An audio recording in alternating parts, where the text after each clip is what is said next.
one question for small guy, big flex. He said earlier about people having low skilled workers or unskilled workers being easily replaceable. If I told you I'm a data analyst, do you think I'm easily replaceable? No, you're easily replaceable in the sense that you can be replaced, but you can't be as easily replaced. There are more sure about that? people who. Yeah. I'm fairly sure. My profession is about. How about you let me respond to that? My profession is about to be completely automated. Are you sure about that? Yeah, I'm also in comp sci as well. So yeah. Unicat. Okay, first of all, What do you want to? Sorry, shut up. Just really shut up. No. Unicat. No. Let me respond to you. First, whoever it was on here who said I have no transferable skills. Okay, first of fucking all, is working in a fast. Nobody's talking about you. Oh boy. Oh boy. Jesus, dude. What? Go ahead. Nah, the Unicat has been waiting. Unicat has been waiting. So go ahead. Say what you got to say. Is working in a fast-paced environment not a transferable skill? Is cooking and having to run around, because it's not just scooping ice cream. We're running all around the store, doing different things, multitasking. You clearly have never worked at one of these places. If you think it's just scooping ice cream, you're fucking stupid. Don't ever, it just shows how quick you are to undervalue minimum wage workers and justify, like, us being lower skill. Even if we were lower skill, that does not mean that we should be in poverty working 30 plus hours a week, okay? Like, how about you just fucking gain some fucking sympathy and not. Oh my god, I'm so mad right now. Like, do you even hear yourself? Like I said, nobody was talking about you. So what you they were actually. They directly fucking addressed her earlier. So shut up, Intel. They did, yeah. They did address that. Look, I think like the point is that I would say that, you know, I think he was trying to address like an overarching point, like I wasn't think he was trying to personally attack you, is what the way I took it at least. He said I'm easily replaceable. Who isn't? Who isn't? I would say, personally, I think that you are deserving of like a good wage and, you know, a livable wage at least. Otherwise, you know, otherwise essentially it falls on the government to sort of like to fill in the gaps that corporations don't. But Unicat brings in an interesting point here about like who isn't replaceable, right? There was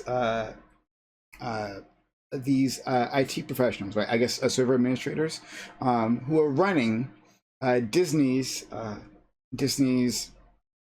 parks, yes, Disney's park service, right? So they were running the park service. They had been apparently extremely good at their jobs. They had just gotten a review of their work, and it was glowing, right? The team was hitting it, and I think they even got a bonus, if I'm remembering this story correctly. This happened many years ago, but then they were replaced, right, by a team from India.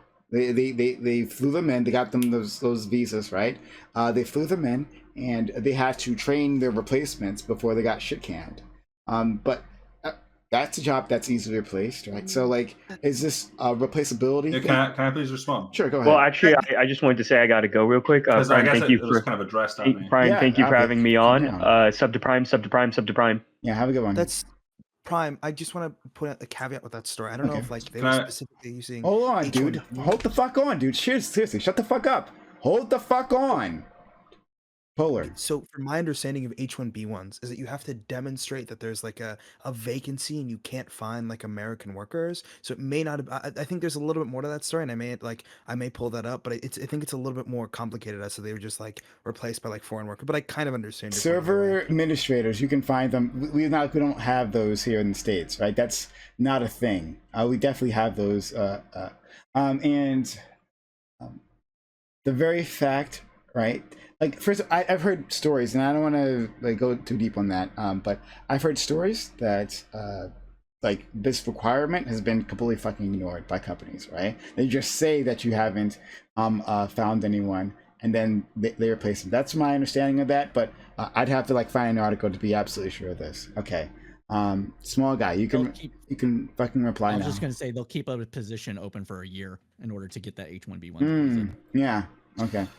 Yeah, I just want to say apology. I think my Discord is actually lagging a little bit. So when I'm like interjecting, I think it's silent, and so yeah, I just want to clear that up. Secondly, I want to say,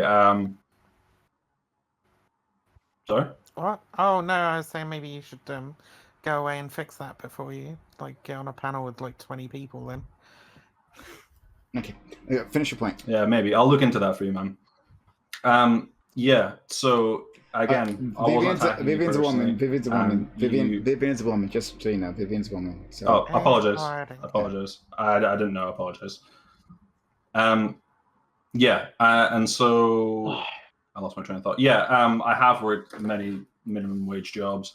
I completely understand what it's like. I completely understand what the struggle is like. But even if I hadn't, I don't think that would take away from the things that I am saying.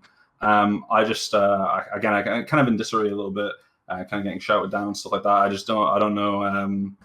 I guess, yeah, no, I guess my kind of take on it is just that I believe that the jobs such as fast food workers and that kind of thing are infinitely more replaceable than some higher skill jobs. Cypher, you have a point about how some data analysts are now getting outsourced or even automated in that sense. And Prime as well, you kind of mentioned the outsourcing thing. Yeah, I can completely see all of that. And that happens. But that's when you have to evolve your skill set, right? It's just kind of the situation where it happens in all fields. I just think that, and what I was going to mention as well is that in terms of automation getting replaced and that kind of thing, isn't that happening kind of mostly in sort of lower skilled or unskilled labor fields right now with kind of automation of driving? You know, you see self checkouts happening everywhere right now. There's a whole class of kind of employees that are being replaced with inside. You're shaking your head. I'd like to understand why. So I'd like to add middle management and a lot of tech jobs where the repetitiveness of the coding or the repetitiveness of management has been the first kind of jobs to be automated. Also, before then it was teleworkers. So I'm sorry. I'm meaning like telecommunication workers, people that are on the phones or doing that sort of thing. We all hate robocalls, right? Those were one of the first ones to be eliminated. Now, while those jobs were eliminated, they did actually end up creating more jobs because people hated talking to robots, but that's a weird edge case kind of situation. But no, most of the jobs that are being automated right now are being done through things like Monday.com. Everybody's seen those fucking things, right? That's taking out an immense amount of work from middle management and being automated through a software system. So stuff that is where for sure, but I think. For sure, but in terms of volume, right? Let's just say, for example, in the next 10 years, automation of self-driving vehicles have been approved, and truck drivers, lorry drivers, this kind of thing. All their jobs kind of overnight, not overnight, because again, you will need at one point, you know, there'll be new jobs that are created. Like you will need someone who manages like a fleet of these self-driving trucks, that kind of thing. There will be more jobs created, but eventually, we're moving towards the point where these types of jobs are going to be replaced. Is there like 2-3 million people who drive for a living in America at the moment? I don't think there's 2-3 million data analysts in America, or 2-3 million sort of like. My whole point is that just because there may be more examples of this, or just because it may have been the first, there are so many more of these people. That's why I'm saying it's in terms of replacing, it's affecting more the unskilled, low-skilled worker jobs. There are so much more of these people who are replaceable rather than there being 3 million data analysts that are getting replaced. I just don't see that as holding true. This entire argument is kind of baking the conclusion into the premise. You're saying that like the law of supply and demand should determine value, and it should determine value because of supply and demand. Yeah, I mean that's a circular argument. Like we're saying that like the value should be determined by the work that's being fucking put in, right? And you're saying no, it should be determined by market forces because market forces exist. And it's like that's where the massive disconnect is. Your argument makes no sense. Yeah, it sounds like we're back to I see. value. Can I comment on that? Yeah. And just before you do, Moreno, sorry, I had you muted for forever. That was my fault. But go ahead. Intel. Okay, so I want to get back to what Liz was saying the last time we talked about that. So the whole conversation is talking about labor theory of value, but we're just sort of skirting around it without addressing it. So Liz made the point that, well, she doesn't have a problem with all the people, all the lawyers, the whoever, the secretary, the whatever, getting paid and so on. Of course, if you look at it that way, you realize that the carpenter's $100,000 worth of value being skimmed goes to pay all those people and the CEO. But she seems to be saying she has a problem with the investors being paid off of it, right? Yeah. So she's saying, So she's saying the investors shouldn't be skimming value. It's not the CEO shouldn't be skimming value, etc. Okay, so let's talk about the investors. The investors put in a certain amount of capital, a certain amount of money, or a certain amount of equipment, or money to buy the equipment or whatever, so capital. And they are the ones who allow the business to run, because they are the ones who's accrued a certain amount of labor value and other forms of value, cognitive value, relationships, and so on. And then they pool that together to allow other people to labor in that environment. Now, from there, the reason they deserve some remuneration is because they've taken, let's say, $1 million of capital and they've locked it up in this illiquid asset, this business. They can't do anything with that money. It's money that they need to survive, but they can't use it. So they have to get some way of getting a profit out of it, because it's sitting there lying idle, being used by other people. They can't use it. So they need some way to live. They get paid by the rents from their money, the profits. They could sell that to the fucking workers, right? And then they could live off the money nice and happily for the rest of their fucking lives. That'd be fine, right? The thing is, what is the purpose of money? In Liz, they already invested money. What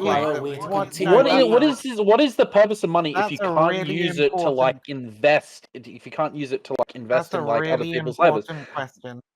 Is government the only people? Is government in your mind the only one who can like pay people, like pay employees, or is there no like room for? I mean, technically, the government's the one that's paying everybody, but well, that's a different argument.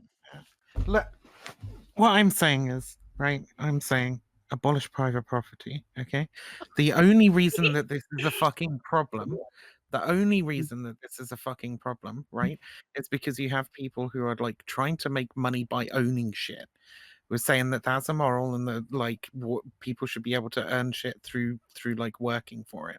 Why is that you were immoral? saying that there's somehow a meritocracy, right? I didn't say anything about meritocracy. I have not used that word once as yet. Okay, that's fine. Okay, that's fine. Some people are saying that there is a meritocracy. I'm saying that a meritocracy. I don't agree. There's no meritocracy. I'm not in favor of meritocracy. Okay. So Vivian, quickly finish your point, and then let's make sure YB Intel gets to finish his point. So some people are saying that a meritocracy exists. I'm saying a meritocracy can't possibly exist and definitely can't exist while we still have private ownership over the means of production, because it allows people to make money simply for owning shit. That's the immoral fucking part of it. Anyway, sorry, whatever. Go ahead. Okay, and then we'll go to YB Intel, then Nathan, then Moreno, and then Truth. Okay, so Liz, you said that the people who put the capitals, they lock them up in this liquid business and they have no way to pay their bills until they get a return from the business, right? You say they should sell the business. In reality, they can do that and then they can just live off of savings, right? But savings get depleted. The reason they decide to put their money into the business... No, the reason they decide to put their money into the business is because the business is a productive set of activities. So it will continue to reap further income. They don't just need savings, they need income. They need a way to continually reap income off other people's labor. Yeah, it's leeching. Yes, they pay them in exchange. I always get interrupted. Unfinished. Yes, so let's say they have $1 million, right? $1 million will not sustain you more than, say, around 10 years at $100,000 of income, right? You can't just spend all of $1 million in the next 10 years and then you turn 90 years old and you can't labor anymore. How are you going to provide for yourself for the next, say, 20 years where you can't labor, but you're going to stay alive?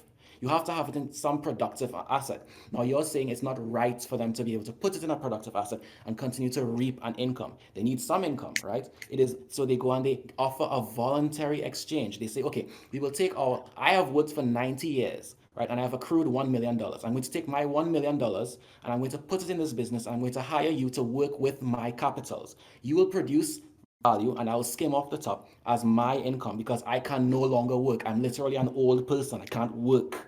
And furthermore, well, from there's nothing immoral about offering somebody else a very simple voluntary moral transaction. I will give you my accrued capital from 90 years worth of my life. Not having, Let him Right. finish. Let him finish. From 90 years worth of my life. I'm giving you 90 years worth of my life. Please just give me some dividends on the top. That's not immoral. It's a moral voluntary exchange. And there are lots of other things I can respond to, but I just keep getting interrupted. If we go down the voluntarism and cap route, like that's an entirely different fucking conversation about whether or not under the current capitalist system we can even consider any contract entered into to be an entirely voluntary contract. Obviously, you have to recognize that people need fucking food and shit to eat, right? And so are coerced into making these contracts and have limited options available to them, and therefore like it's not entirely voluntary. There's a huge power imbalance between those who own capital, right, and those who are seeking to labor in order that they can provide for their daily fucking needs. Okay, this is not a voluntary contract; it is coercive. I have a Okay, I have three responses to that. I have a question for clarity. If I have three simple responses to that. Okay. Okay, so the first thing is, you seem to be against the idea of people being able to work for the time that they are young and they have the ability to work, to save for the time when they have to retire and when they can no longer work. Why do you have a problem with old people being able, old people and more mature people being able to invest their money? That's the first thing. The second thing is, I think, what was the next argument you just made? You said, I forgot the argument you made. Could you summarize it really quickly? The first one's a complete straw man. I didn't say anything about fucking old people not being able to provide for themselves. It's a point. Yes, it was hyperbole. It's a point, though. Could you repeat your argument? Secondly, the only thing that fucking matters out of that was I was addressing the ridiculous ANCAP idea of voluntarism in a capitalist system wherein capital owners have all the fucking power, workers have none of the power, and so I remember now. it's coercive contracts.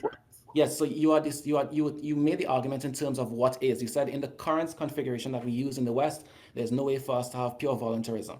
I agree that the current system is trash. I'm not in favor of it. I'm not in favor of mixed markets. I'm in favor of a free market. There's no point in discussing what is, when the whole point of a theoretical discussion like this is to discuss what ought to be. I am here discussing what ought to be. I understand. In your ANCAP fucking utopia, those coercive influences still exist. If you own the entire fucking island of England, right, everybody has to come to you for work. It's coercive. Right. They don't have. I'd like to respond. Can I ask a point of clarity? You can address your that. feudalist society. Let's talk about shit that actually matters. Address it quickly, and then we'll move on. Right, so it's very simple. You are not coerced by other people offering you voluntary transactions. We human beings exist as a biological entity. It is a constraint imposed on us by our biological nature that we must eat to live. It is not a human being that is oppressing you. It is nature, it is biology that oppresses you and forces you to have to work to live. You have to work. You must put food in your body to live.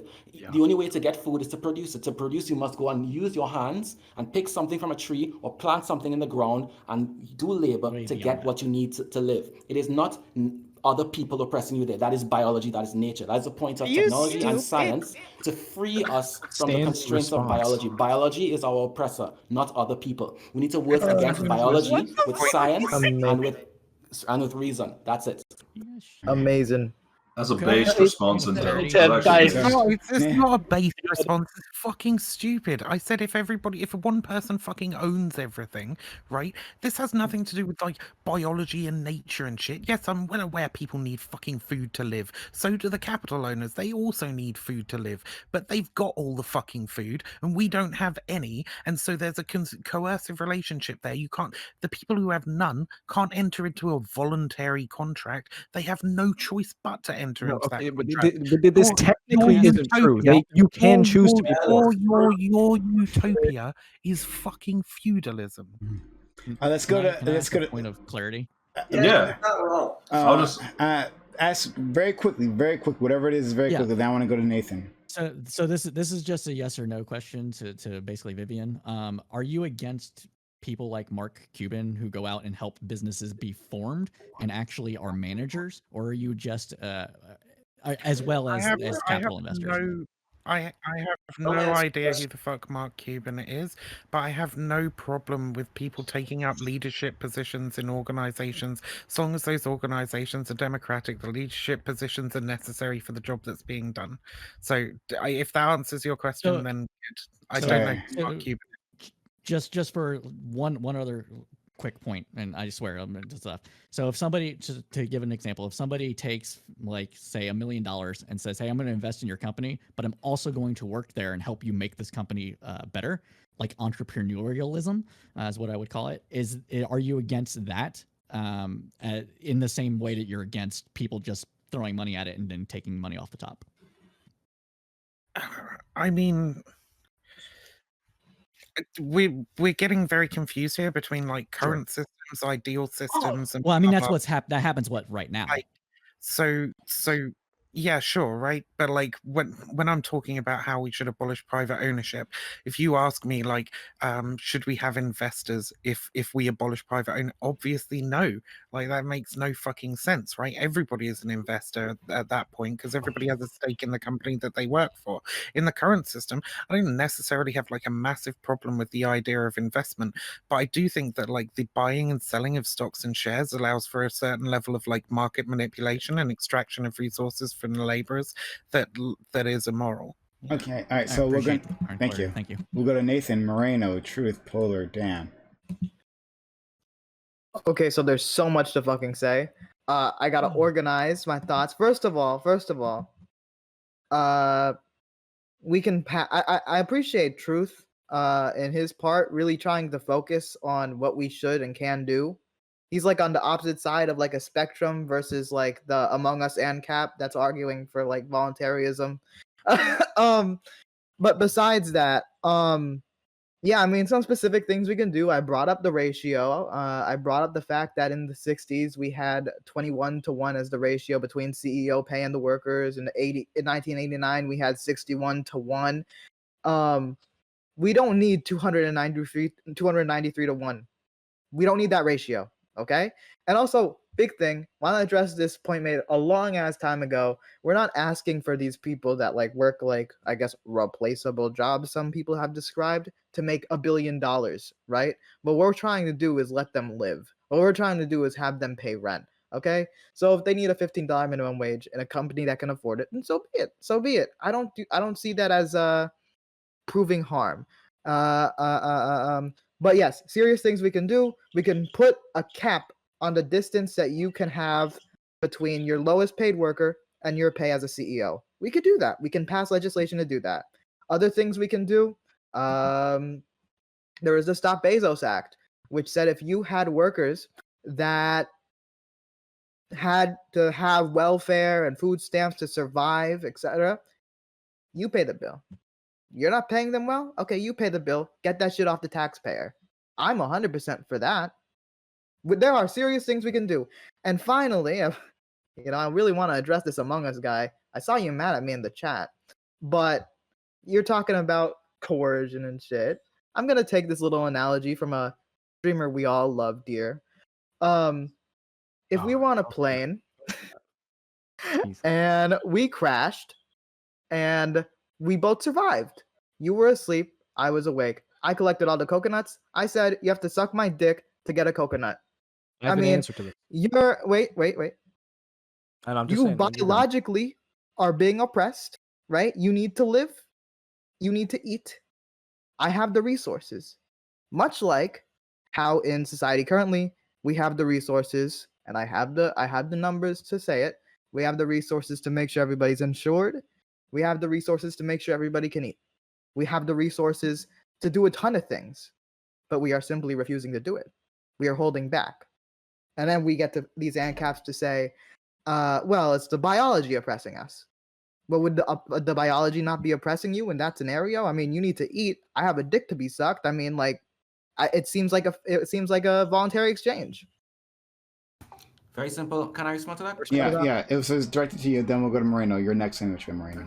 Okay, so I find it really interesting how socialists always, Marxists and people who want collective property always go straight to force, duress, and fraud, the violation of private property, right? We both landed on this island. The island is a certain expanse of land. Let's assume that you decided that you would claim the whole land. Excellent. You have this sort of notion of thinking that everything is zero sum and that the only way for us to get out of this situation is through force or some sort of conflict. Literally, we're on an island. You cannot labor on your own to produce your own survival. We're going to have to work together. The first thing that comes to my mind, let's cooperate. Very simple. I mean, we have a certain amount of labor. We have to refine. I have the coconuts, buddy. Sounds Okay, pretty great. commie to me. So you have decided that you will use violence to form a veil over the coconuts and various other resources. Just like those holding the resources in the real world. Just like those who are preventing us from having housing for all, college for all, Medicare for all, etc., etc., etc. Intel. Please Yeah. notice that I don't interrupt you. Intel. Please notice that I don't Please notice that I don't interrupt you.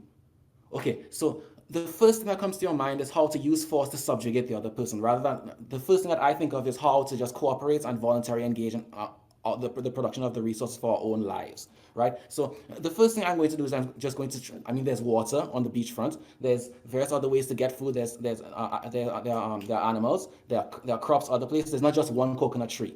This whole you're building up a real big hypothetical. I have the coconuts. You have a dick. Will you suck my dick to get the coconuts? You messed it up. You are bringing up an unrealistic scenario because on the island there will be other resources. The first thing on your mind is conflict. We die in the plane crash. Okay, that's the realistic scenario. It's a false analogy. Yes, we didn't land on a 1 square foot piece of sand with a single coconut tree. Could all of you stop interrupting, please? Well, let him finish. Come on. We didn't land on a single square foot. Sorry, hon. Let him go. Let him go. Oh my God. Finish your point. We didn't land on a single square foot of sand with a single coconut tree like sprouting out of it, right? You have to propose a scenario that has some element of reality in it. We landed on an island of some size. Even if it's an island of the size of Trinidad and Tobago, a very tiny island, it's still going to have a lot of square kilometers of room. You are not physically capable of exerting a veil of violence over multiple kilometers of land. It's very simple for me to just go on the other side of the island. There's not going to be one coconut tree. There's not going to be one crop. Your scenario is unrealistic from the start. Island. Go ahead, Intel.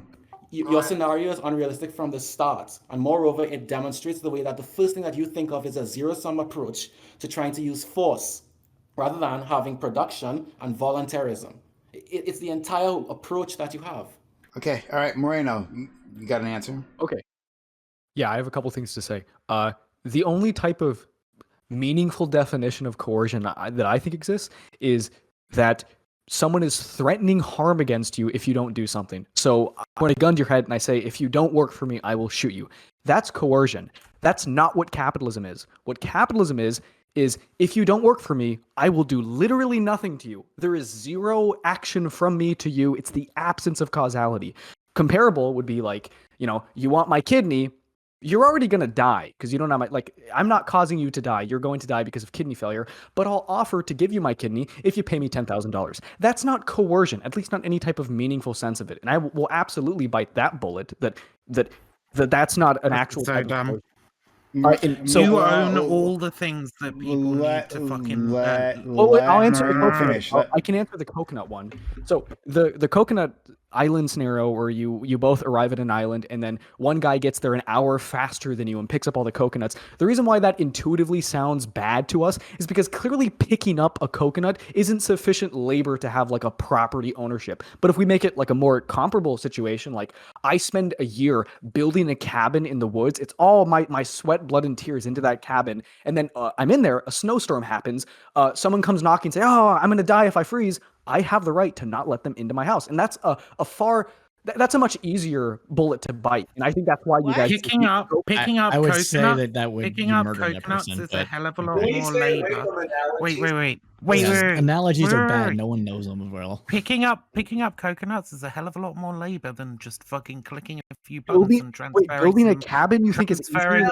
Let me finish.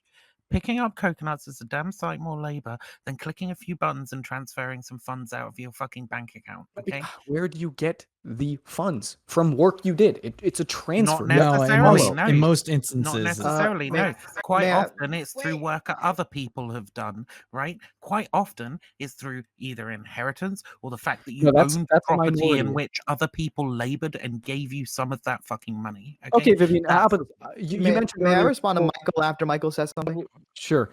Vivian, you mentioned that people get paid just for owning things. That's not what happens. They provide value with the thing they own. So, for example, maybe they own a car and they let someone borrow the car and they rent it out. That's value being provided. Or I build a computer server and I rent it out to people so that they can host servers on it. That's value. Or I let people come on my YouTube channel. I own a YouTube channel. I'm providing value with branding. Or there's just passive income. I dedicate a year as a movie company and invest hundreds of millions of dollars. I'm not getting paid throughout that year building the movie. Then once I publish the movie, I get to make passive income off of it forever. All of those are clearly legitimate claims to property. And What yet world are you get paid living for in? owning I mean, things. a legitimate claim I to can- Like property. they're legitimate why is that? earnings of capital, even though you just own things. Wait, all you did was like give somebody some money.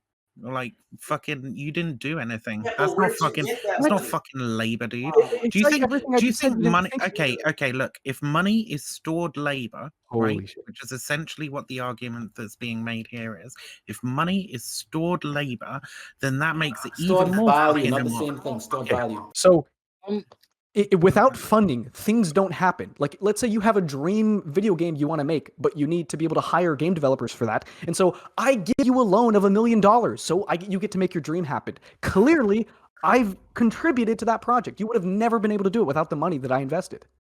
Okay, Yes, let me thank- respond to Michael real quick. Sorry, I'm Dom. sorry, but like, yeah. So let's slightly drift away from the coconuts and the penis and all that stuff. Okay, let's go to another comparison. All right, let's say Jeff Bezos has billions upon billions of dollars, and that cost, according to the study, says it costs $21 billion to end homelessness.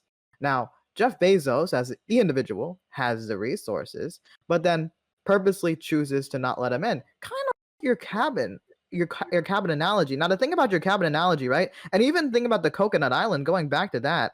So, and your capitalism point, really based on that, your point that you made, if I had the coconuts and I said, you need to do this, the dick sucking, or you die, I might not have a gun to your head, but I am threatening you with death. You do this action for me. Nature is That's threatening biology. you. You're going to That's die without biology. me. No causality. Wait. Who has the resources though? I have the resources. Me. I'm in control. I'm nature. Okay. Why do you have it, Good Nathan? night. Why is it yours? What gives you the right to take those coconuts? Yeah, I mean, yeah, man. What gives? Well, I'm this sorry, all I go- didn't mean to be that, but like, I why have do? I have a pretty This all reasonable. goes Sorry, back sorry, to the hold on, whole hold on. the What? first time someone Finish. put up a fence. All right, I'm done. No. You finish. a- You finish.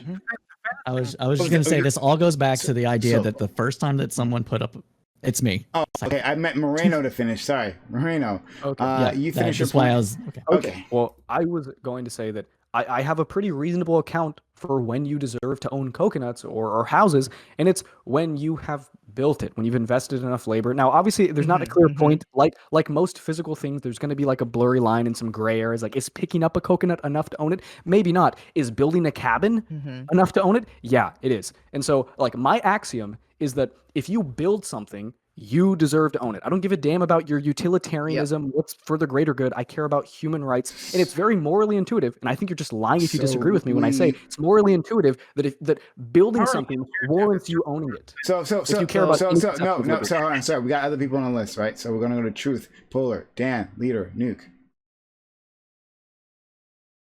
Thank you. I appreciate the discussion. It's like a bunch. It's like three different giant meta conversations trying to occur simultaneously. I don't expect it to go anywhere, but it's like because you're arguing for communism versus capitalism. You're arguing the value of a worker at the lower end of the spectrum. There's just so many different places. The one thing I did hear that's interesting is this idea that how do I put it, that people on the top are creating this excess of wealth, and that if you were to take money away from them, all of a sudden you would see a lack of creation. When in fact, ironically, the vast majority of something like 60% of billionaires are self-made, which actually goes against what most people who argue for taxing them want to say. They want to say that they inherited it, but it's like, if they're self-made, how come they didn't have to be rich to make it? So if the argument is that, oh, you need this wealth to create wealth, it's like, then how come people who are creating it are often from the bottom? So is that just you can't have both sides of that. Sorry. And then hold on, truth. I'm curious about that stat. And if you have a source for it, I'd like to see it. But you're saying they're from the bottom. Were they from the bottom, or were they just from some other? Like are they coming from the working class and becoming billionaires? Is that where most of them are coming from? Like exactly where? That just because they weren't initially billionaires doesn't mean they weren't initially rich. But go ahead.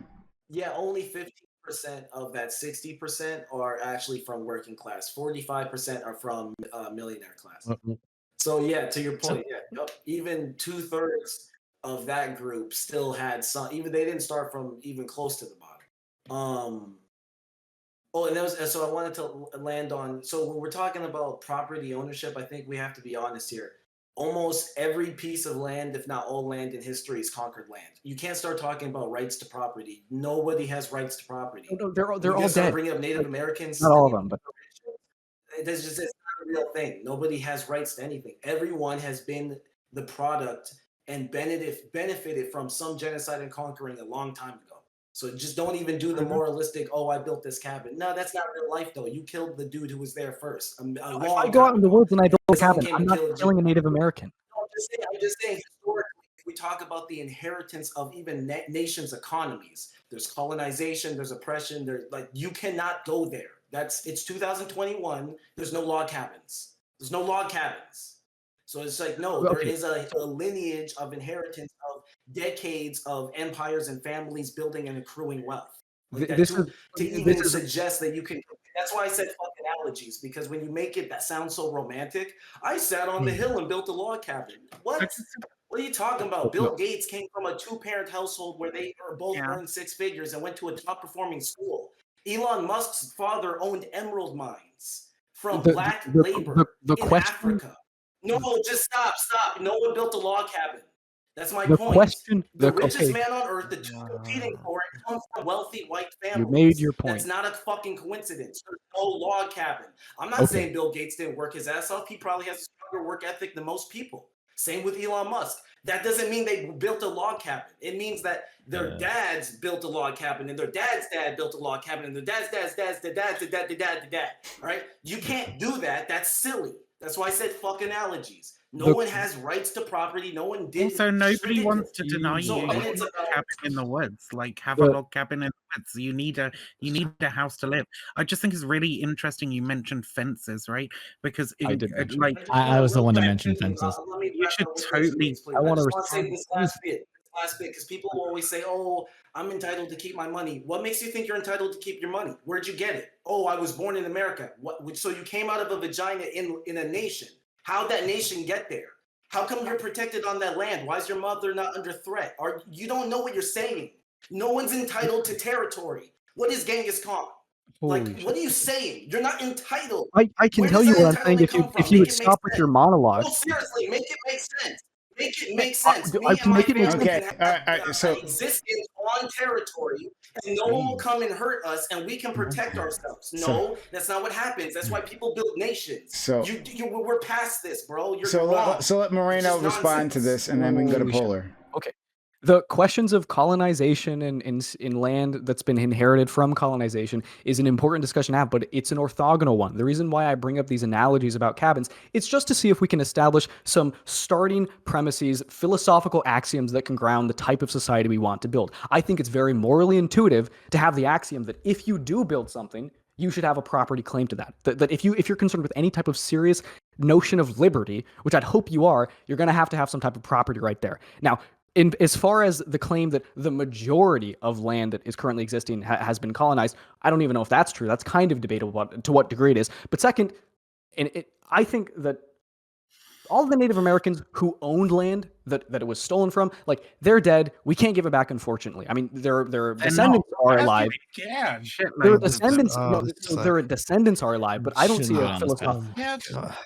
I don't. We shouldn't go. Yeah, I agree. No, I'm saying They're that still having it stolen today. What the fuck are you talking about? property is a philosophically Ongoing genocide. okay. dude. I'm not done. Property is a philosophically desirable thing that I think we should try and preserve in our society. And yeah, it's not ideal that a lot of our society was colonized, but we can't really do much to remedy that because pretty much everyone who was a victim of that is dead. The descendants are alive, but I haven't heard a philosophically compelling argument why inheritance, like legal inheritance, should be a thing. I don't think the fact that you have a blood relation to someone who was stolen from 300 years ago means you deserve to have the property now. I think once you die, you lose ownership of everything. No, It's it just- should go into common ownership. Polar can answer that. Polar. Yeah.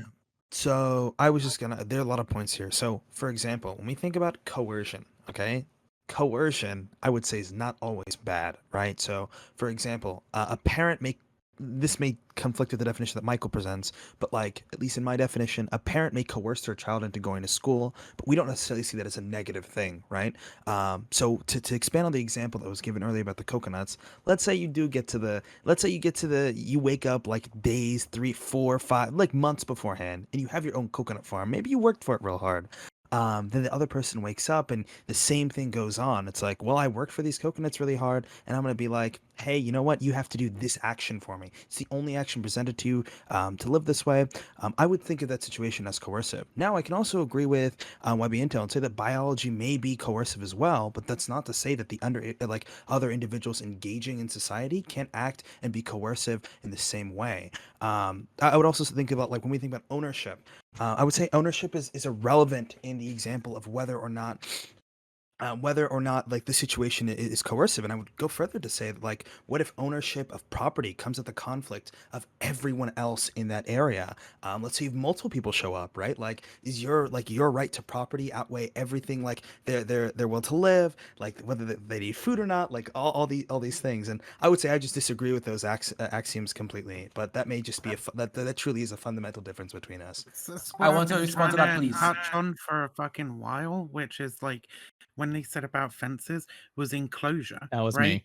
And yeah, that's fine. Or whoever it was who said about fences, it was enclosure, right?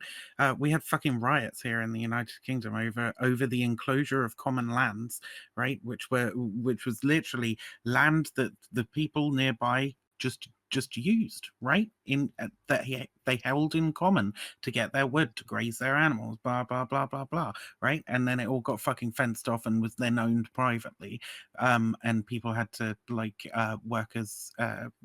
work for those capital owners in order to be able to provide for themselves. So when you say about like Native Americans having their land stolen shit like 300 years ago, ignoring completely the fact that it's an ongoing genocide, they're still having their fucking land stolen on a regular basis, and people driving pipelines through their fucking territories and eminent domain bullshit, right? But even were you absolutely correct that all the Native Americans have completely fucking died out or whatever, I didn't say that. All the ones who owned the land died out. Okay, it's still wrong, but like, even were that the case, right? That land that one individual private person is owning, right? You can't fucking own that as an individual, right? You have to give something to that other person in order to be able to get it. That land should just be in fucking common ownership. The idea that you have like this right to own this particular fucking square of land, like, just seems fucking bizarre to me. The view is. I want to respond to that, please. Yeah. Go ahead, Intel. Okay, so there are two things. The first thing I want to respond to, Paula, you talked about the biology argument. I just want to point out, you said it as if people, when they talk about when I brought up biology, people use the argument that employment is coercion as a primary statement of a primary characteristic of the employment relationship. And I'm pointing out that you made it sound as if the biology counter argument was merely a secondary counter argument. It's a primary counter argument to the primary argument and primary characterization of employment as exploitation, right? You are not exploited by your employer or the person offering you a job or exchanging labor with you. You are exploited primarily by biology forcing you to have to eat. Now, to respond to the point that Viv somebody just made. Viv. I forgot the argument I was going to respond to. Yeah. So could you just summarize quickly? Yeah, Viv, What I was saying, we had land. I was saying we had land in common ownership, and then people came along and like either planted a fucking flag in it or fenced it off. In the case of the enclosure, in the case of enclosure here in the UK, and suddenly they fucking own it. I think that's an absurd, ridiculous fucking concept. I think don't like support nobody that should view have of the land right to either. own land. So then what? I don't. Rent the land from the government? Intel wanted to respond to that. Intel. Okay, so I think we need to get to the more primaries, as I think small guy was saying. Let's talk about axioms to an extent, right? So let's talk about private property versus communal property and what the value propositions and what the ethical implications of these two positions are, right? So let's talk about communal property. Communal property is effectively the statement that no individual has a right to claim ownership over a resource. And if you think about it, let's take the world, and let's say there are only two people on planet Earth, and one of them tells the other, I own the whole planet, or the other says, or they say, I own half and you own half. None of them really has a right to make that claim. And I understand that statement that communists make. Therefore, communal property, all private property has no legitimacy, and they would say then that communal property is the only way to live. Now, the problem with that from there is that communal property is effectively the statement, the ethical statement, that you don't have a right to life on your own labor, your own labor's ability to support your life. If you in any way and have to engage with other people in the securement of the things you need for your own survival and flourishing, you are required at all times to go to the commune, to the collective, to ask permission to use the collective resources. Communal property is the statement that your life continues at the behest, the whim, and the pleasure of the collective. They own your ability to live. Now let's describe private property. Welcome to the world. If the entire world decides that you don't have a right to live, you're fucked, buddy. That's just how shit works, all right? Like, if the entire world but you don't decides agree should with be might dead, makes right, though. right? No, what do you mean I don't agree with might makes right? It ain't about that, right? I'm saying no, but that's what you just basically said, though. That's the same kind of thing. I understand everything you're about to say. I understand the argument you're about to make, and I'm going to encapsulate it anyway. You want to let me speak, or I'm okay with letting you speak, it's fine. No, go ahead. Okay, so now let's discuss private property. Private property is the fundamental proposition that every individual owns himself and the produce of his labor, both cognitive labor and physical labor. That is all private property means, right? That is all it boils down to. Now, private property means if you are standing up in some situation and you mix your labor with the land, or you pick an apple or whatever, it is your labor that brought that into the common stock of resources available for the use of human beings, right? Your hand reached out and plucked it. It is now in the common stock of things available for use and trade. It's your labor that brought it into the common stock. The common stock is the definition of an economy, as Adam Smith defined it. Adam Smith defined an economy as the common stock of all things brought to market by human labor. Now, moving forward, private property then secures to each individual from his own might and his own ability to produce, his own right to life. Private property is the proposition that you have a right to life, the right to your own life from the produce of your own labor. If you exist in any situation and you labor, you produce, you are securing your own life and flourishing. You don't have to ask permission from anyone. You don't have to seek permission or permits to use the thing that you produced in order to continue the flourishing of your own life. It is the right to life. And the only thing that, the only time a private property interest should be in any way infringed on is when, the only time private property should be infringed on is when you infringe on someone else's ability to pursue their life through their cognition and their labor. In other words, if you use violence, duress, or fraud, those are immoral. So everything else is fine. I straight up disagree with this characterization of private property simply being that you own the right to like whatever is produced by your labor, because that's simply not how shit works, right? Like, private property is used to extract value from other people's fucking labor. Clearly, they don't own the value of their own fucking labor. Give an example. Okay? What? So, give an example. Wage labor. The How- entire how- system of capitalism. Holy fuck. It's trading So- theft. Dan, is trading theft. It's trading theft. No, Yeah, what? it is the act of trading property. Like, I mix my labor into a product, I create it, you do that with some other product, and then we trade. Is that theft? no, probably depends on other things, but just in a vacuum, Okay, no. well, let's extrapolate it to where we're trading labor. So I mix my labor and I build something, and you want it, so I say, okay, I'll let you do it if you do some labor, you mow my lawn. Is that theft? I mean, it depends on whether you give them something of equal value. What do you But mean? I There's don't, no I such don't, thing I as don't believe equal in the, value. I don't Vivian- believe in Values the, are subjective. Vivian doesn't believe in. I don't believe in the idea that we ought to be fucking engaging in like market systems. I think we ought to be engaging cooperatively because we recognize that people need shit, right? And we should work together to try and produce that shit. I think there's a simple way to But- respond to this. So hold on, sorry, hold on. We got a lot of people. We got a lot of people. Sorry. So we'll go Dan, leader, the nuke. Yeah, Moreno was completely wrong on his comment about the Native Americans.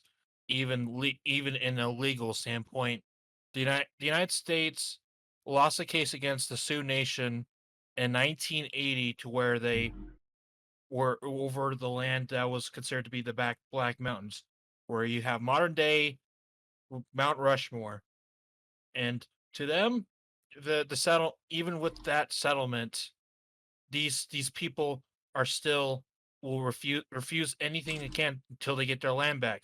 The one thing we can do, and he said nothing. We can't do anything to give anyone back. It's too long ago. Oh, they're all dead. You just give them Rushmore. There's many other examples of other mountains and other properties that obviously are they're probably of their land through treaties that we stole. Even then, we signed it says indefinitely will be their land, as did for the Sioux Nation for that Pacific Mountain before they just took it because they thought there's gold under it. I find a lot of this ANCAP thing ridiculous.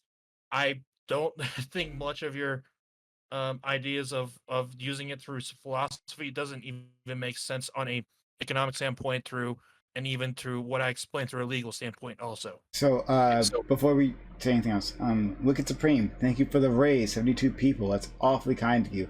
Welcome, Raiders. I think like everyone is Wicked Supreme audience know who I am, but I am Prime. We do these panels. This is open panel with honest members like you. These are all random audience members who have joined. You can be a part of these panels too. That's much more open in chat if you'd like to join.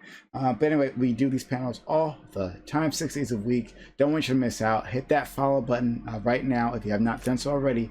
Hit that follow button. Make sure notification bells are on so that you can be a part of this. We'll be back tomorrow and the next day after that, the day after that. Okay, so don't want you to miss out. Again, thank you, Wicked Supreme, for being so kind as to help us out. He's a good friend of the channel, and everyone should go follow Wicked Supreme as well. All right, Dan, thank you for that. We will go to leader, then nuke. So I got two things. One is a question for Vivian, because what I've picked up from like listening to her is that she disagrees with private property. She wants to abolish the capital, the money system as well, because that's apparently not really a fair way of compensating workers for their work. Is that correct? I mean, I'm an anarchist, not a socialist, so I'm not a market socialist. So yeah, I mean, ultimately, I would like to see the abolition of like money as well. Okay, so okay, this is all right. No, fair enough. So I've got two questions for you. The first is say if I was to so let's take like a random group of people. Let's say like you want to abolish like farmers, you want to abolish like private property. So do you think that it would be correct to like abolish farms and take the property rights off them? I mean, you're talking about the process of how we get to like what Marx described as communism, basically, right? Which is that stateless, moneyless, classless society. I don't have like really great prescriptions for like how we ultimately get there. What I have is like a philosophical lens through which to view the problems of the day that ultimately, when we follow it, will get us there, right? Those farms don't work if nobody labors on them. Okay, so my answer to the like, should we just go and take all the capital from the capital owners?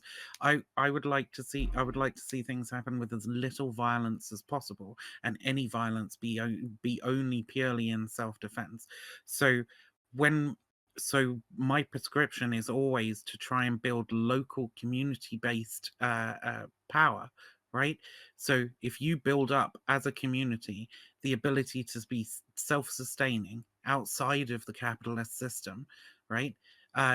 You may well become a threat to the capitalist system and have to defend yourself, but you don't have to go and attack the capital owners and take away their shit, right? Because they'll ultimately have to end up giving up their shit anyway, because you're not working. They have no laborers to work their capital. There will be other people willing to work for them because lots of people are not Marxists like you. I mean, I'm not really even a Marxist. I disavow the fucking labor theory of value earlier, right? What I am is an anarchist, right? I'm talking about building out alternative power bases, and you are correct. Other people will go and work for those people, right? Which is why I advocate for the spreading of the philosophy, such that, right, there is eventually enough people involved in community organizing, in smaller decentralized democratic systems in which people work cooperatively towards meeting their material needs, that there aren't any laborers left to work the capital owners' fields. Okay. All right, but I mean, okay, no worries. So you want to? That's fine. You want to abolish money? You said as well. So you'd be so. So what is your? How would you go about? Say I wanted food, but I also wanted, and I have 50 cars. How would I go about trading my cars for food? Like how do you get around this? I mean, in what I've just described, where was there ever a need for barter, right? We were talking about democratic systems which work together to provide for the material needs of the community. There is no barter there.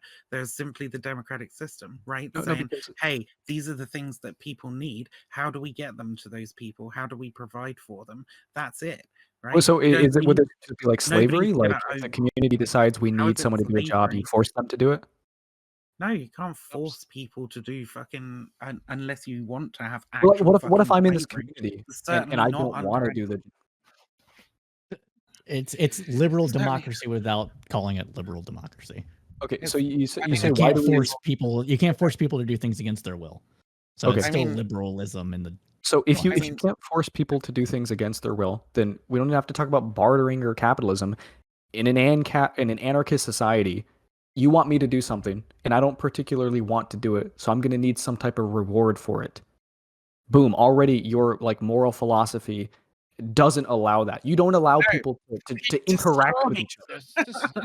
So if you okay, we have to recognize, okay, you're trying to simplify this shit down to some bullshit fucking straw man so that you can hit a gotcha. Okay, what I'm saying is, right, that it is we live in complicated overlapping systems. Okay, we live in huge democracies right now.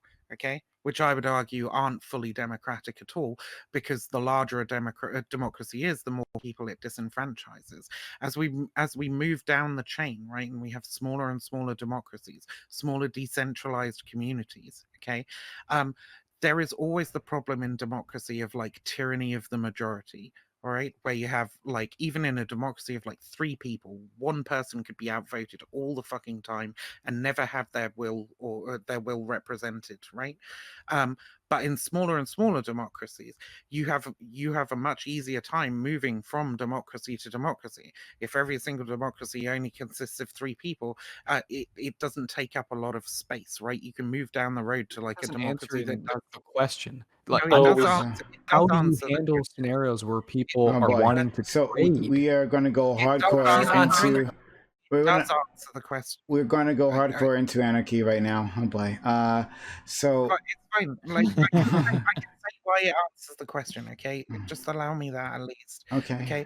It answers the question because if you live in a democracy that decides that job needs doing, right, and everybody agrees that we ought to do this job, okay, and you're the one person left out who's no, I don't think this job needs doing, or I don't want to put in the work to get this thing done for our community, you can move down to the road to a community that doesn't want that thing doing, and you might be in a community of 3 people who decide that job doesn't need doing, and then it never gets done, and you No, because what'll happen in that scenario where I'm okay, screw this community, I'm going to go out, move along wrong. Sorry. It's just going to go hardcore into anarchy right now. I want to get Nucleating. He's been waiting very patiently. If you want to have a thing on anarchy, we could definitely do that. I've gone down this road with Viv a few times in the past, and she's good to go for that fight. But Nucleating. Yeah. Oh man, I'm gonna rewind off anarchy a little bit and pull us back to some of our conversation about force and coercion, because I think you guys are way off base. When you have force, and we'll use your definition, Michael, coercion being harm. Starvation is harm, and even if we say it's biological and it's something that is an act of nature, when you are in a situation when it could be easily prevented. So I'll use Peter Singer's utilitarian model of the duty to give. So if you're in a situation where you have reasonably available resources and your quality of life wouldn't be negatively affected, and you could easily prevent someone else from suffering, you have a moral obligation to do so. So Sure. in your situation, you are in a situation where you are preventing or causing harm to the person knocking on the door of your cabin because you're holding them out. And in that model, you guys are also saying that that person would have a right, if you are going under your right of societal or personal liberties, to break into the cabin and murder you to survive that storm, because that's their right to survive and they're protecting their personal liberties. That's the model you're building. Two things. First, to say that I have a moral obligation to help someone is completely irrelevant to the question if my absence of helping them is harming them. To harm is a causal thing. You are inflicting damage to someone. Whether there's moral obligations in helping people, completely irrelevant. Letting someone die is not a harm. And you can like logically prove this by imagining a world where you don't exist. They still die. Like this is just causality. Did you just say that? What Did did you I just really just say that? Letting someone die is not a harm. This goes back to your cabin thing where you you said, can "Oh, prove if it's this. like a if it's like a winter Let's cabin contextualize. thing, and you don't let wait. You said and it's kind I of back to knock the cabin on the and window of context. the cabin.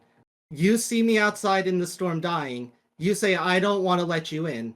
You have allowed me to die. You have allowed harm to befall I did not me. cause you to die. But you allowed it to happen when Yes, you... you No, did, buddy. here's... Yes, I'm you not did. saying you are causing it. I'm saying you are allowing it to happen under easily preventable circumstances that you control. And that is where you should be held morally accountable.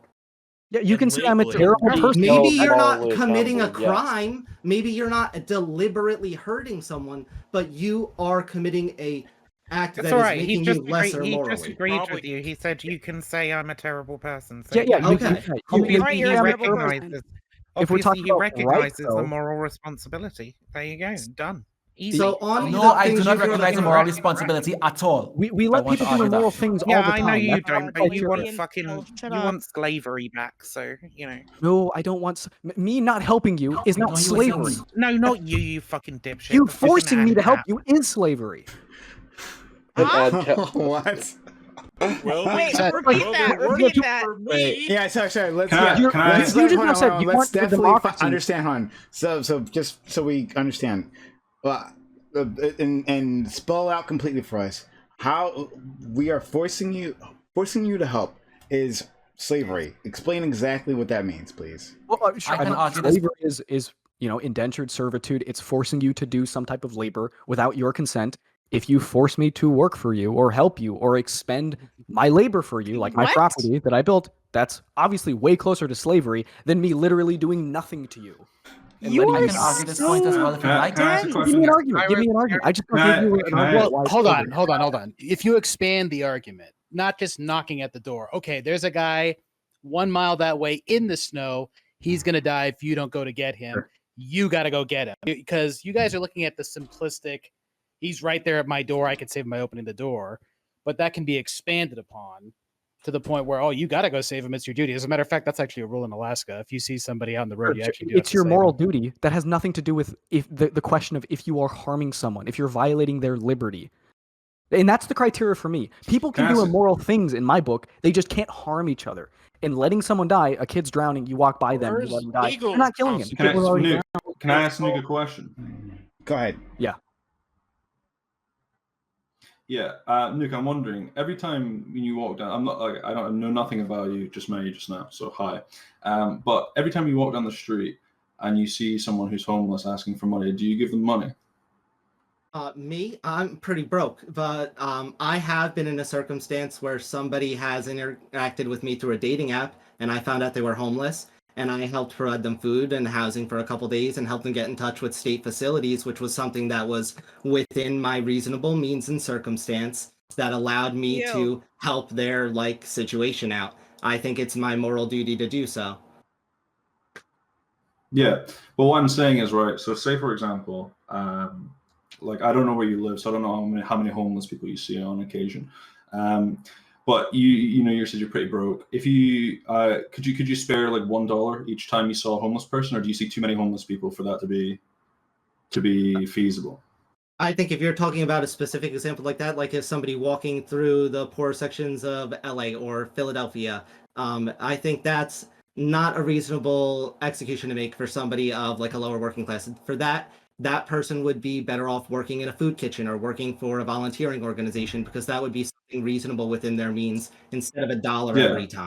I think that's a Also, better small And that using that example, then, do you think it's then if you have spare time, and you would have, like, for example, I'm sure everyone here has at least some spare time. So by that notion, then, if you aren't doing something like working in a food kitchen, are you then immoral because you have spare time and you could have worked in a food kitchen, but you're not? No, what the? Yes. You could That's what be I better. say every- You're not necessarily doing direct damage to people, but you could be better. I could be better. Being here on this channel, I could be doing other things. We could always be But better. that's Michael's point, though. I think I can make the argument here much better. I think I can really make. You the guys argument are having here. Let me hop in. So if we're talking about whether or not someone is entitled to aid, we actually have laws on the books. Like, if you sit there, Legal arguments are not moral arguments. What Who gives should a be fuck the about case, not legal what is the arguments? Okay, well, if we're making, I mean, The laws are ironically, just that wrong. legal argument Like, is they're wrong about that. previously moral, but I hear you. If we're gonna keep it into this box here that's talking about morals, it's like, look, you're gonna have a hard time convincing the average person that it's not immoral to witness somebody perishing That's and not my not claim. do That's something. not my claim. Right? It's relative I to can your argue this much better and Now, much if more we're talking quickly. about obligation- Wait, Oh, Truth is- Okay. If we're talking about obligation outside of legality, then there's no enforcing method anyway other than social consequence. Like, it's almost redundant. So in other words, let's say you see someone fall down and you're like, nah, and it's like an elderly, and people find out. There's no legal recourse necessarily, but when everyone shuns you because they think of you as a sociopath, and maybe your business fails because they want to boycott you or whatever it is, that's whatever can come. But like, if we're arguing morals are subjective. What the fuck? Like, this is a waste of time. I think most people would agree. Okay, if morals are a waste of time, stop arguing them and Shut let. up, Evan Tell. Yeah. Well, yeah, conversation over. Yeah, so finish. Okay, Truth. Anyway, so Finish I your think point. most- Finish your point, and then I do want to get back to the whole helping of slavery. I think I don't know why we move away from that at all. That's the most interesting thing that's All I happened. said about slavery, I said I didn't care about like fucking Sure. Amogus and Cat Yeah, that's opinions, whatever. 'cause he Holy shit. Was I talking to you? I said, let's move back to that. But Truth, finish your point. My bad. Yeah, so I'll wrap it up. I think most people would agree that there's no way to morally obligate somebody outside of a legal framework, because otherwise it's redundant. You just suffer a social consequence. So like, going back and forth on that is kind of like missing the point of civic engineering and structuring. Like, this is not how we structure. Like, people are not in Congress and the Senate arguing like if you should let a homeless man in your house. Like, I'm just like, when you take it to this place, you're arguing nothingness, and you're also arguing outside of what's easily understood by the most basic person on the street. You help someone when you're able to. You're not obligated to, though. But if you don't and you could, you're kind of a dick. Like, what are we discussing? Yeah. So if you're trying to say, oh, I shouldn't have to pay taxes that go into socialism because I don't have to let a homeless guy in my house morally, that's not a fucking argument. That's ridiculous. Why not? And that, if you say that out loud, you know how dumb that sounds. You won't say, oh, I shouldn't have to have any of my taxpayer money go towards any socialist spending because this moral argument. That like make that True, you true. won't. The, That the sounds framework, ridiculous. So I the don't even frame, I'm just like the framework that I'm operating within is that people get to choose their own morals and they can do bad things. They get to pick their own religions. The criteria we care about is if they're violating the liberty of other people. And a lot of the people on your side have been claiming that that this sorts of owning property and letting people die is a violation of liberty. I think I have a pretty knockdown proof that that's just logically not possible. That the absence of help is just the absence of help. It's not harm. Causality is by definition non-existent. You could even prove this by just imagining, okay, let's say a kid's drowning. We have two worlds. World 1, kid's drowning. I walk by, he dies. World 2, kid's drowning. I don't exist. He drowns. If the same Point thing are you happens in a world arguing? where I literally don't exist, I'm not part of the series of physical processes that cause him to die, I'm not a causal agent. It's like just logically not possible. The reason Who is are you just arguing against, and what are you arguing? Okay. Because nobody made any. I'm We are proving that discussing a letting moral people die is principle. not a It's not violation hard of to their liberty. understand. You're arguing against a point nobody made. Holy shit! Shut up, everyone! Shut up. Thank you. Great. Moreno, I finish your point. Yeah. So that's what I'm trying. You guys are, you're having a lot of reactions against these scenarios for good reason, because you're a terrible person if you can easily save someone and you choose not to, but you're misidentifying what that reaction in you is towards. It's not towards the question of liberty or what I guess what laws should be. It's just about moral obligation. And I agree with you there. But if we have a framework where people get to choose their own morals, so long as they don't harm people, it's just not the case that letting people die harms them. So it has to be legally permissible if we're going to use that. I would like to respond to that, please. I don't think anybody's mentioned anything about legal. So I'm just- okay, hold on. Shut up. All right, great. Oh, shut up. Great, thanks. Viv, you can respond. Intel, Nathan, and then. Okay, sure. So the reason that analogy doesn't really work together with like the whole capitalism thing is that if you're just walking by and somebody's fucking drowning, right? You're not necessarily withholding resources that caused them to be in that place in the first place, right? The whole idea of like private ownership being immoral is that, like, take it back to the whole Coconut Island fucking thing, right? The coconuts are the only fucking source of food and you own them all, and so the fact that the other person is starving is directly necessarily a cause of the fact that you have claimed private ownership over these coconuts and are not sharing them, right? That's the problem. Well, because it's often the case that I make the food or I build the cabin. And so if I didn't exist, going back with that thought experiment, again, you would die anyway, right? I'm strictly giving you an opportunity. I'm saying, hey, you're already going to die. Maybe I'll help you if you give me money. There's no harm. It's just a slight benefit. Okay, go ahead, Intel. Can I go now? Okay, so what we need to understand is that we're trying to hash out a principle here, right? We're talking about morals, therefore we're talking about principles. The principle we're trying to understand here is where culpability lies, when culpability lies on an individual as opposed to nature, so to speak, right? Nature is constantly and always antagonizing human beings. Every time you interact with nature, you are radically increasing your chances of dying. The human lifespans have increased the further we separated ourselves from nature. Nature is our enemy. Now, moral culpability for two human beings, when it is to be assigned to a human being, should only come when that human being has acted and that human being had the opportunity to choose to act otherwise. So if, for example, if the person is mad and they can't control their actions, we usually put them in a mad person's home to prevent them from engaging in harmful actions, and we say he has no agency over his actions. So he must have had the opportunity to choose otherwise. That's the first thing we tend to have in moral reasoning. The second thing we tend to have in moral reasoning is that we don't impute culpability to people for nature's actions. Because if we impute culpability to individuals for nature's actions, then there's never any person who is not constantly guilty, right? Every person is guilty because nature is always imposing on human beings. So we need to have a principled way of thinking about when a human being becomes culpable for harm. Nature is always culpable for harm. Okay, Nathan. Inaction is action, and but inaction is not causal. Causality is what's relevant here. Oh my god! Inaction is action, and do your but it's actions not causal. Stop holy being fucking shit, obtuse. shut up. Inaction is action, and do your actions make it more likely or less likely that other people are going to suffer and die? That's the only fucking equation that matters. And I don't care if you're like, oh, well, it's slavery if you tell me I'm bad for not letting somebody into my log Didn't say cabin that. who's freezing. If you force Like, me to work, I, that's slavery. Here's a very simple way that we can attack the problem. Why don't we all recognize that nature is the enemy, and why don't we all just realize that technology frees us from nature?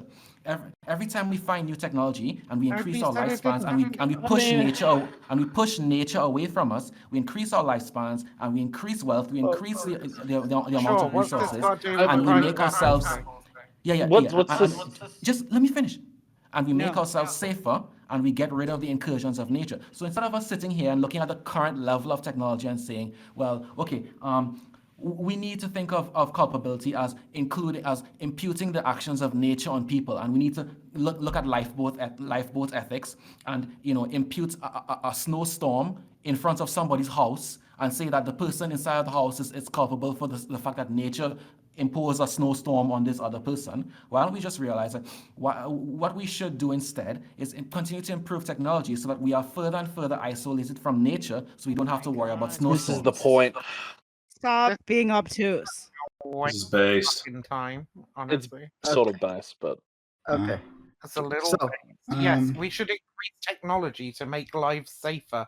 Thank you so much for your based and fucking insightful fucking monologue. Well, every argument you all supply is something where nature is attacking someone. So oh wait, I got something to say. silly ANCAP monologue, right? Like, yes, we recognize that nature exists. Nature is not like attacking people, right? It has no fucking agency. It's a thing that exists. What we have control over is the actions of humans, and we can say whether an action of a human is moral or immoral based on the harm that it causes, right? Or the well-being that it produces. And that's a utilitarian calculus. And I'd say most sensible philosophers are utilitarians of some form or another, even if they might have some utilitarianism or fucking rule utilitarian leanings. Like, utilitarianism is ultimately the only thing that makes any fucking sense.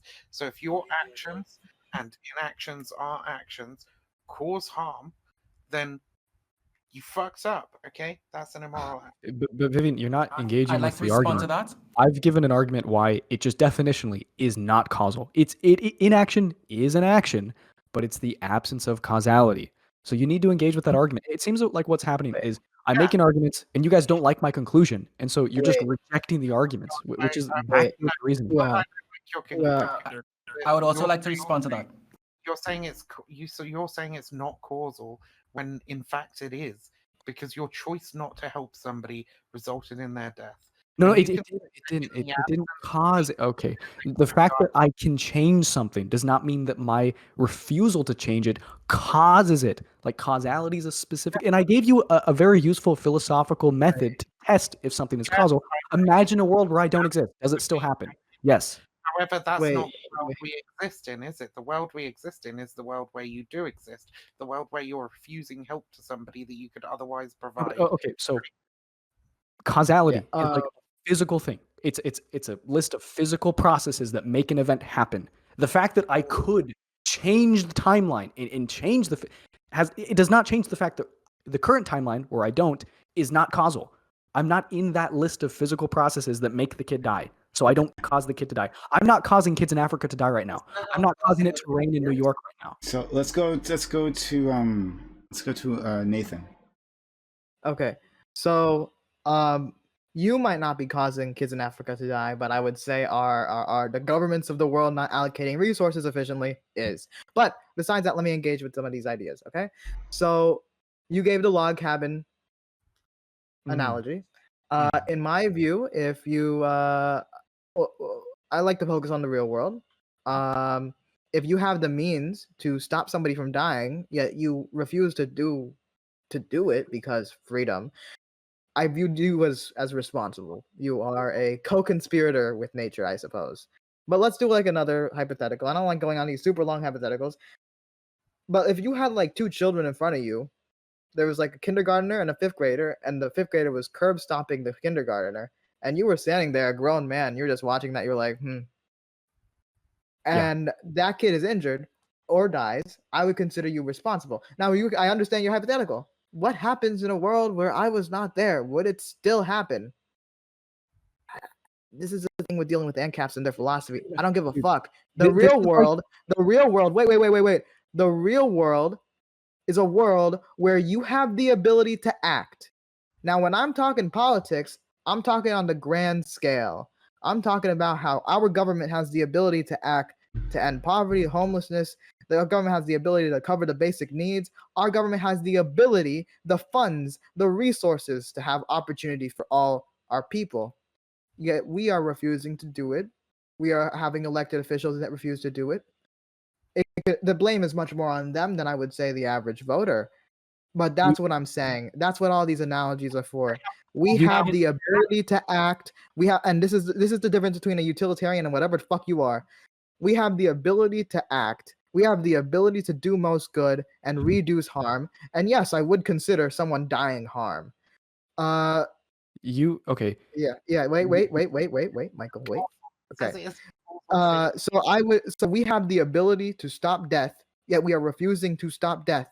I consider that a responsibility on the government on the micro level.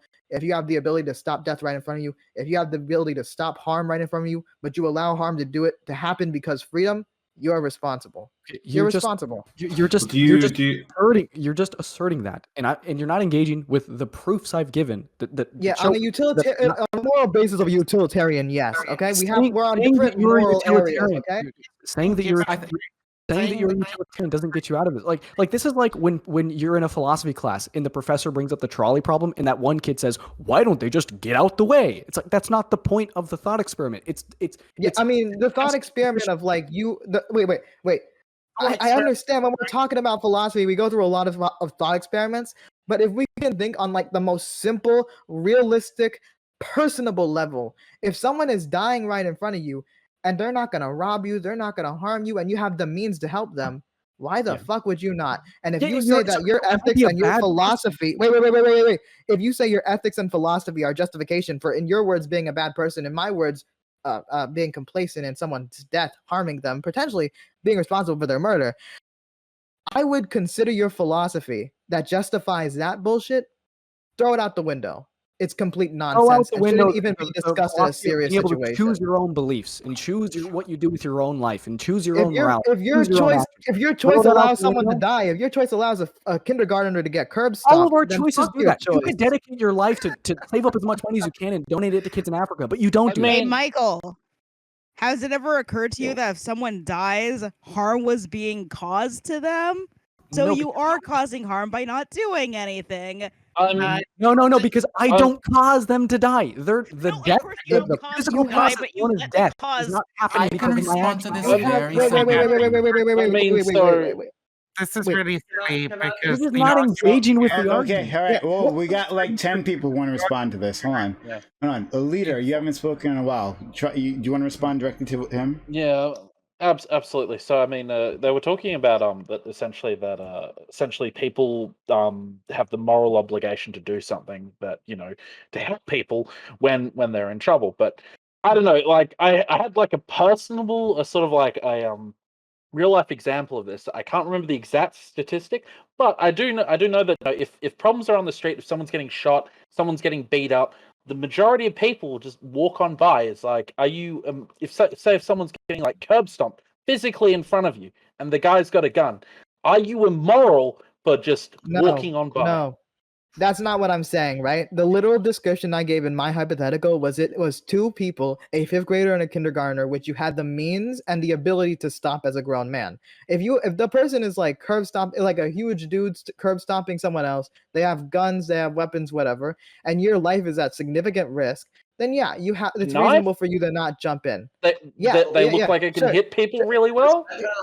Wait. What is the confusion here? I said a kindergartner and a fifth grader. If you have the means to stop them and you don't, you are responsible for that. But if it's a big guy that you're gonna die if you interact with them, then you're not responsible. So the What if reason you I'm get using these punched in the face? comparisons, the reason I'm by a 5th grader, please, okay? What if you, So what if you the get reason punched why in I'm the face, using though? this comparables, okay, man up if you get punched by a 5th grader. Deal with it. But anyway, the reason I'm using these hypotheticals, right, is people are in chat saying like, "Oh, why am I not donating all my money to Africa?"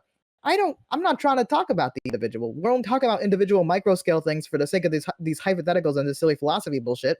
But I'm talking about the government's actions. Really? I've seen, yeah, I know like philosophy's in your username. I'm sorry How to can offend we you. be We were debating just about talking about anything someone and in a announce cabin.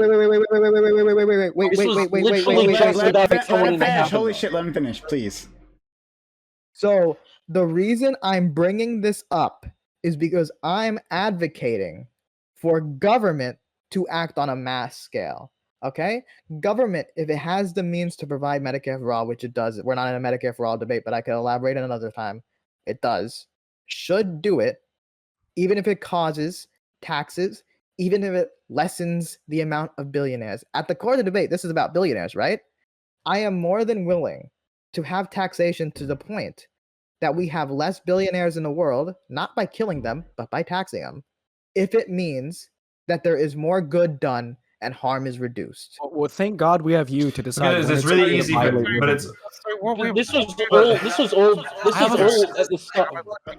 This is all based on like the It's cabin problem, right? Oh, go ahead. The cabin problem. Oh my God, too many. Small guy. You want to say something? Were you talking? Yeah, I was just saying that I think it's really. I was responding to the Nathan. Yeah, I just think it's really easy to sit kind of in your position and say that the government should do this, they should do that, they should solve this problem, they should solve that, based on the moral or kind of philosophical argument we were talking about earlier. But they're doing acts that wouldn't affect you. I'm assuming. Correct me if I'm wrong, but like the taxes that they're raising on the rich people aren't affecting you, right? They will not. Why does that matter? It's because easy I just for think you it's really easy to take. It's really easy for you to take that position and say when nothing affects you, you're saying the government should do this because it helps this people, that people, but the means of which they do it I have a has genuine nothing to do question with for you. small guy. I have a genuine question for small guy. Wait, is it just ask it? Just ask it real quick. Please. Yeah. We should have police officers. I don't want to be an officer. I think we should have doctors. I don't Oh want my to be God. a doctor. That's not an argument. Yeah. It's not- Ask the question very quickly. Okay, Very quickly. small guy, big flex. Holy shit. Were you the guy that like when someone was talking about taxation, you were saying like someone said that you only need like around like $12 million and you'll be fine for the rest of your life. Your kids are gonna be fine, right? And you were the guy that said, what if I want a private jet? What if I want to use a private jet frequently? Look, I don't care. I don't care. of course. I don't give a It's fuck. not a Well, necessity. see, I mean, that's what he's pointing out. Is it seems like you're just arguing based on what you want. I mean, you're never going to be affected by these laws. we not You have this all very arguing? temptation philosophy. Like this idea is so. No, tempting. I mean, I would An be idea affected that by the laws You because deserve if we tax the wealthy very efficiently and we have programs like Medicare for all, we beneficial. have Very something like a efficiently. UBI, I would beneficial directly effect. benefit. That is true. Yeah, And guess what? I would like to point out. respond here, Guess what? please. If you have a million, Go ahead, Nathan. if you have $1 million, or I believe the truth mentioned 12 million, I'm perfectly fine with you having that. But I don't think you need $100 billion because you want a lifestyle of constant use of a private jet all around the world, right? And in the utilitarian sense, which is my moral groundwork, okay, I believe more good, less harm. And I think that people having their basic needs fulfilled, even if that means less billionaires, is a good that's worth fighting for. So this is the problem that we're having, right? There seems to be an axiomatic disagreement on like what the moral system should be. Under the utilitarian framework, we're simply saying, right, that you know people ought to help others if the burden on themselves is not sort of doesn't outweigh the help that would be provided, right? Or isn't like a significant burden on them. And I think taxing billionaires, for example, it doesn't place like a huge fucking burden on the billionaire because they already have far more than anybody else can achieve, right? And that's the fundamental argument. It's the same argument with the fucking log cabin shit where you're saying, oh, I don't actually cause the thing. I would disagree with that. I'd still say you do, but like it seems. at the same time, it's like but the reason that we all in this room recognize it to be an immoral choice to not like help that guy who's like freezing out in the snow, right? You said, oh, you can call me an asshole or whatever. Like you understand that would be like the wrong fucking thing to do. We're making a moral argument. Okay, if there's no great burden on you, you ought to help the other person. Yeah, but the axiom is that can I also people should be allowed to choose their own morality. We should have freedom of belief and freedom of action. Small guy, you want to say something? I also just want to say, yeah, I just want to say as well, like it's almost a two-factor, right? Like you want these laws and taxations to affect something that won't affect you, because you're deciding the level of burden of which it's causing someone else who also isn't you. You don't get to decide what happens to someone else via taxation for your own benefit, and then also decide the reason why you're deciding that is because you've accounted for what level of burden that's going to be on the other people. You've got no right to just say what burden. Ultimately, nobody has a right to fucking anything. Wait, right? Created are you by an ANCAP? Genuine question. Like legit, are you an ANCAP that's not even taxation? Can I? Well, first of all, he's just an apolitical idiot who hasn't really thought about it that much. Come on, let's not go there. You? Is anyone who disagrees with you? I mean, you've just hand-waved away any type of analytical argument with, oh, whatever, I'm a utilitarian, it doesn't matter. I don't want to hear your philosophy argument. Yeah, let's not go there. Let's not go there. No, I mean it's a. I wasn't hand waving away. I was saying that we have an axiomatic difference in philosophy. Right? If we declare that we think that utilitarianism is the way that we ought to view morality, okay, and then somebody else says, well, actually, I axiomatically believe that people ought to be able to choose their own moral philosophy and go about their business as they wish. That is an axiomatic difference. Well, no, Vivian. I think that this axiomatic difference. I think you're just using utilitarianism, this axiomatic difference, as a crutch to avoid having to engage with the principles and arguments I've set up. Because what happens is we talk about causality, and I make a claim. I am not causing someone. Well, please let me finish. I make the claim I am not harming someone. I am not causing them to die. And you say, no, that's wrong, Michael. I disagree. I give you a proof, and then you just you fall back and say, okay. Just say you don't care about other people and go. Anytime there's an argument, you just resort to utilitarianism. It's a proof in the philosophical sense. It's not a proof in the sense of being actually fully. It's not a truth. It's not a proof in the point of being like actually fucking fully 100% true, right? It's one piece of evidence for your claim. I can just as easily say that the absence of something is also a cause for a thing, right? It's not the same as saying like when the pool ball hits another pool ball, that makes the other one roll, right? But like the absence of something being in its way like allows it to fall into a pocket.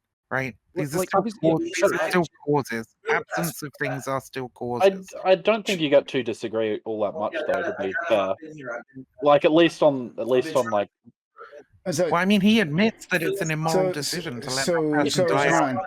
He does, but he already agrees with me. He just Hold on, shut up. Great, thanks. Truth, you want to say something? Make it quick. Thank you. Michael, you were making the argument that inaction is not causation. This is not something you can literally prove. This is just an opinion, right? So if we talk about causation, you can suggest the theory that causation is when it's a direct physical connection. That's just your opinion. There are literal academic disagreements that causation is not limited to action, not limited to the conceptualization of physical interaction, but rather even inaction is in fact a physical action. So like if I am 100% capable of preventing something and do not prevent it, and I have the ability, that is in itself an action. I could have sat down, I could have turned around, I could look left, right. Those are all behaviors and movements. It took calories, it took energy, it took thought. There was a choice made. And so that is action. That choice is the action. Now you can say, I disagree. You know what's funny? This is not tangible. This is not provable. This is why no one has these it's fucking absurd, right? We discuss things based off of pragmatism and and keeping society afloat. We don't have like these fucking winded conversations. Well, if I do nothing, I haven't done anything, so it's okay. Well, actually, that's like we're gonna go back and forth forever. And honestly, I'm on us, I want to respond. So, because we are creatures of action.